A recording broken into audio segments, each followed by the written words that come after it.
All right, so today, we're going to have giving you a jailbreak trading guide for 2026.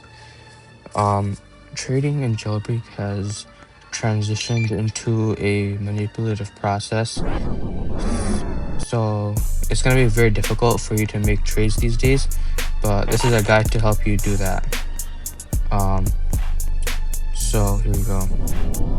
This is a jailbreak trading guide for 2026. So I want to start by setting some ground rules. Number one, never cross slash trust trade. So this means like trading for Robux or cash, currency, whatever it may be. You want to avoid that at all costs. You will get flagged by the Roblox system, and you can potentially get your account banned, and it's not worth the risks. Second, is you have to use a website called Jailbreak Changelogs. I recommend it a lot. It is a very good website, and it has everything you need to know about jailbreak. So whether that's a value list, or if that's inventory checker, OG items, it can even help you with tracking robberies and bounties and all that. Just it's an overall a very good website. It's supported by the game developers as well, jailbreak developers. So I highly recommend doing that. You should use it everywhere. And finally, don't trade right away. So in the beginning of your trading journey, you wanna focus on um playing the main game and grinding your value from here instead of going to the trade island immediately. So let's start. So the first thing I'm gonna be talking about is part one. So where do you start? So I describe these players as people from complete beginners to about the 5 million range. Now these players need to be grinding seasonals and limiteds on their main and alt accounts. So what I recommend you do is to grind seasonal cars. So for about 5 seasons on approximately 4 to 5 alt accounts. You can choose however many you want to, but the goal is to make stacks of these seasonals and as much as possible. That way you multiply the amount of value that you're gonna make. And on top of that, you need to grind limited cards. So this isn't too bad. So just get an alt account or two, grind 100,000 cash on it every day. It takes like an hour or something. But if you can do that, you can just, if you get to 1 million on one alt account, then you're done. So just get another alt account, grind to 1 million, repeat that, and then when the next limited card drops, it's usually under 1 million. So you'll easily have the cash to buy it, and you can trade your limited card as well. So yeah, that's stacks of seasonal cards and limited cards on your main and alt accounts. And alongside that, I recommend using Discord servers. Now, Discord servers like Jailbreak Trading Core, Jailbreak.net, what else is there? JB Values. These Discord servers have trade channels dedicated to helping traders who aren't sure of them, and the people who will tell you do you accept this trade or not to accept this trade. And so use that to your complete advantage for all trades that you do in this part of your journey. Now I'm going to move on to the next part, which is the advanced stage. So this is players who I describe as the 5 million to 20 million range. So after 4 to 5 months of that part one, you're aiming for mid to high tier vehicles now. So this is Shogun, Aperture, Carbonaire, Macron, etc. Now continuing to use a stack method, which is grinding for the seasonals as much as possible. Or now that you've gone past that, you can start trading for the small stacks. So it's like stacks of Airtail or agents. So stuff like that, you want to stack those up.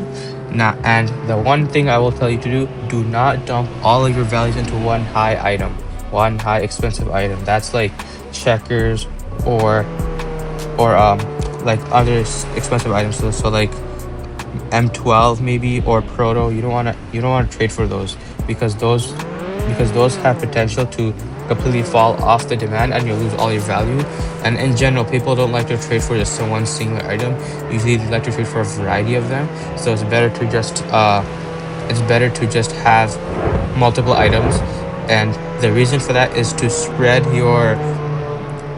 your value into multiple items. That way, if one had turned into bad demand, it doesn't affect your inventory value that much, rather than if you have taken one big item for trade and it completely tanks your inventory value, because that one item is your entire inventory, and if it goes down, then your inventory is completely going bad. Now part 3, this is like an experienced player. This is like I describe as the 20 million to 50 million range. Now this is where you start upgrading your item. This is where your M12s, your icebreakers, that's where they start to kick in. And basically the goal you're trying to do here this entire time, what you're trying to do is to upgrade for fair price and then downgrade for overpays. So that means, like, if you're gonna trade for an M12, you're gonna get 15 million. That's the current value, 15 million for an M12, and then you're gonna that's a fair price, right? But then you're gonna downgrade it for, let's say, 16 million or 18 million. That's a 2 to 3 million profit right there. So keep doing that process, and you need to do it consistently. And again, use your negotiation tactics and just try to get good offers for that, like the small 1M overpays. Again, these are decent demand items, not like super high demand, so you'll easily get fair offers for these. These aren't like super high demand where like you'll get more for it than its said value, or low demand where you get lowballed. These are decent demand items, right? So you're gonna get fair value for them and downgrade them for overpay when possible.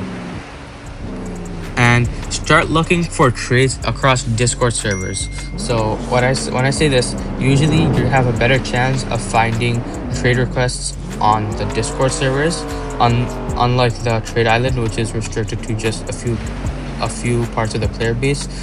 Discord servers help you find a larger amount of trades to find, and they're just overall better. There's better negotiation tactics you can use. It's easier to chat with the player. And yeah, I recommend going to a Discord server a lot for looking for deals. Try to rinse through people's inventories and try to see what they're looking for, what they're trying to avoid. And based on that, if you have said item, you can just trade it to them, and they'll be sure to give you like a decent offer. Not necessarily overpay, but you'll definitely gain good demand from those. And another thing I want to mention is to start tracking trends. So you want to start looking into specific items, and you want to notice how their values go up and down. So because you've been playing for about like 6 months now, you're gonna notice certain items which stay stable, which ones rise, and which ones fall. So based on that, you want to analyze their trends and see which is the next item that's gonna rise. And based on that, you can stack up those items that are currently low, hoard them, and then that way you can later on trade them for overpay if they increase in value. Now the final part is going to be the pro trader.